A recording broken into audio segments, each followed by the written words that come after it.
I want to share something with you that happened almost 50 years ago, but that's having major consequences right now. As we go through this, I hope you'll hold one thought in mind from everyone's favorite political philosopher, Leslie Knope. If you take enough rides with the devil, pretty soon he's going to drive.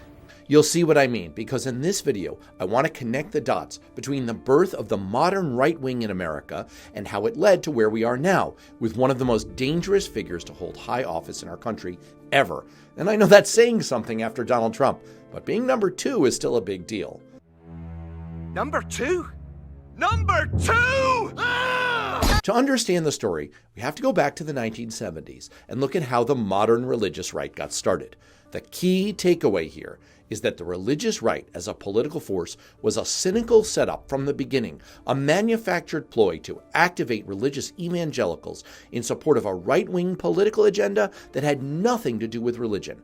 Dr. Randall Balmer, a professor at Dartmouth College, explained the backstory here on my podcast, Beyond Politics. I was in a small hotel conference room with the who's who of the religious right. Paul Weyrich, who was the strategist, who was really the architect of the religious right. Ralph Reed, who at that time was director of the Christian Coalition. Paul Weyrich made an impassioned speech. He said, let's remember this movement had nothing to do with opposition to abortion. We mobilized instead to resist the Internal Revenue Service when it tried to go after the tax exemption of evangelical schools. Right after that session, I went up to Weyrich and I said, I want to make sure I understood you correctly. Abortion had nothing to do with this movement. He said, absolutely not. He said, I'd been trying since the Goldwater campaign in 1960 to get these people, meaning evangelicals, interested in politics. He said, I tried everything. I tried the school prayer issue, the pornography issue, women's rights.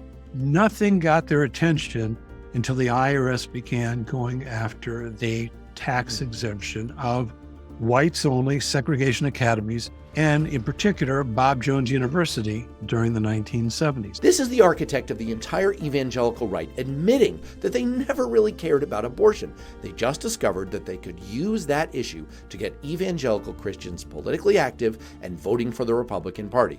What they were really after was gaining power.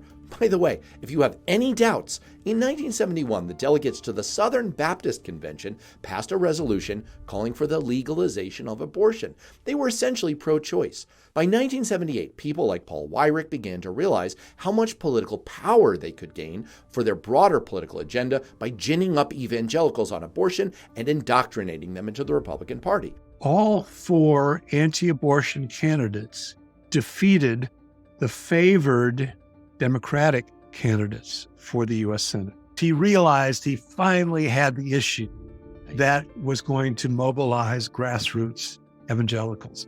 As a result, younger evangelicals who in 1976 were more likely to be independents and way more likely to be Democrats became dramatically more Republican. During the 1980s, the Republican Party kept doubling down on their investment in evangelicals, and as a result, they began to rely increasingly on a symbiotic, one might almost say parasitic, relationship.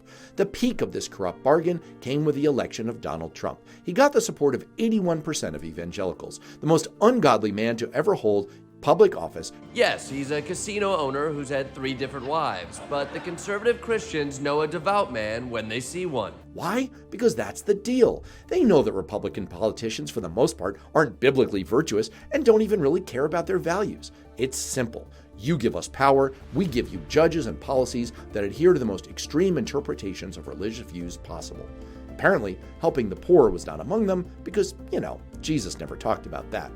But the deal came with a cost. As Republicans increasingly relied on radical evangelicals for votes, they kind of created a trap for themselves. And in 2010, they made another power grab that sunk them even deeper.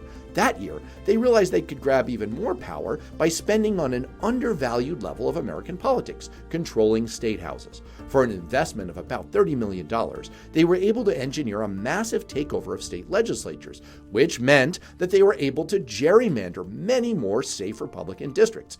This was great in terms of grabbing control of the House of Representatives and even more legislative districts, but there was a huge unintended consequence. All of those safe Republican districts were full of, you guessed it, lots of far right-wing evangelicals who had grown up under the influence of heavy doses of right-wing messaging in the 1970s and 80s, and maybe some other stuff. I'm all jacked up on my only way to win those districts for ambitious politicians was to portray yourself, or actually be, a radical right-winger. Texas is turning blue because Abbott is actively funding the spread of Marxist ideology. I will completely eradicate the toxic liberal agenda that divides us.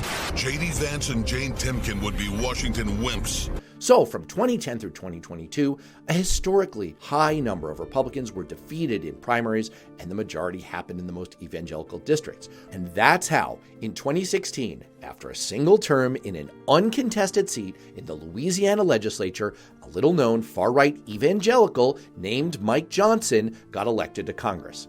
And that's how he never faced another competitive race, including when he was unanimously elevated to be Speaker of the House by a group of Republicans who looked at him and said, "This seems like our kind of guy." We've covered on this channel before the fact that Mike Johnson led congressional efforts to overturn the 2020 election and is downright creepy. But it's hard to say enough about just what a fundamentalist Christian nationalist he is. Mike Johnson believes in a literal reading of the Bible. He's legal advisor and close personal friend of Ken Ham, the CEO and founder of Answers in Genesis, a group that believes the universe is 6,000 years old. There's no neutrality. You're either for Christ or against. And there's only one marriage, it's the one he created, a male and a female. There's not a distinction between your quote-unquote religion and your religious life and the rest of life. People used to ask me all the time, how do dinosaurs fit with the Bible? If you understand what the Bible is, it's a revelation from God who knows everything. You don't fit them into the Bible. Non-Christians are dead in trespasses and sin. We don't have time to cover all of the examples of just what a religious zealot Mike Johnson is, but let me give you just a couple more. He's a former attorney and spokesman for a group known as Alliance Defending Freedom, which the Southern Poverty Law Center has designated as a hate group because of its radical fundamentalist views. Mike and Kelly Johnson have preached that biblical Christianity is the only valid worldview, which explains why Mike Johnson has called for a biblically sanctioned government. The bottom line is, Mike Johnson is basically this guy. I am the scales of justice, conductor of the choir of death. So far, I've shown how far right-wing operatives went to the lab and engineered the Christian right. Mike Johnson emerged from that lab with a really distorted, fundamentalist version of Christianity. It's alive! It's alive! But now we should really get to the final piece of the story, and it goes back to that Leslie Knope quote. If you take enough rides with the devil, pretty soon he's gonna drive. Republicans' Frankenstein monster is now one of the most powerful people on earth. He's second in line to the presidency. So the question is, how much damage can he do? And the answer is a lot.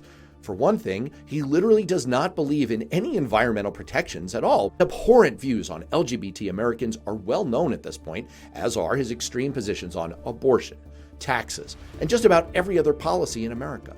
But the real kicker is that he now has more influence than any other Republican not named Trump on the money that Republicans raise and where they spend it, and he said that he believes in interrogating candidates to make sure that the Republican Party is only supporting people who have the exact same fundamentalist views that he does.